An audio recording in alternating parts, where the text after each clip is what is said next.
vous dire d'abord que les 3 sélectionnés ont été sélectionnés par le jury à l'unanimité. Il n'y a pas eu de divergence, de division entre nous, c'était clair. Ce qui ne signifie pas que les 4 autres ont fait un mauvais travail, c'est pas ça, mais qu'un concours, c'est ça. Il faut faire des choix et il y a des critères qui sont les règles d'un packaging que nous allons respecter. Alors, le 3e prix, pourquoi l'avons-nous décerné à celui-ci? C'est parce qu'il nous a présenté un packaging structuré. C'est-à-dire que c'est un véritable packaging avec une mise en valeur des textes, avec une animation et avec un élément central assez fort, donc attractif par rapport à ce que je vous ai dit tout à l'heure.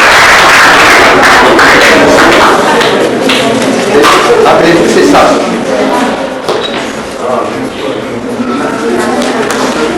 Le numéro 2, et ensuite on aura le numéro 1 bien sûr, le numéro 2 a été sélectionné à l'unanimité ici par l'équipe parce que il y a de l'humour, il y a un traité très particulier et assez remarquable. Aucun de ces 3 prix, il faut le dire, ne peut être mis sur le marché tel quel, on le sait bien. Mais tout de même, c'est quelque chose qui a beaucoup d'humour et qui est tout à fait particulier. Et ça a été présenté avec beaucoup de discrétion, peut-être même un peu de timidité. Et c'était la seule jeune fille du concours, Inès.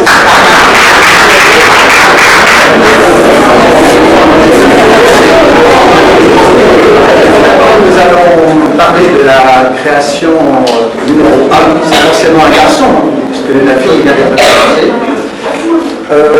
Alors nous avons aimé cette création parce qu'il y a une ambiance. Vous savez que j'ai mis dans les qualités d'un bon packaging en tête l'émotion. Donc il y a l'émotion, il y a aussi une sorte d'ambiance, une grande unité dans ce packaging, car c'est quand même un packaging avec un traité là aussi très personnel. Est-ce que je suis capable de dire son nom? Non. Heike Tchara.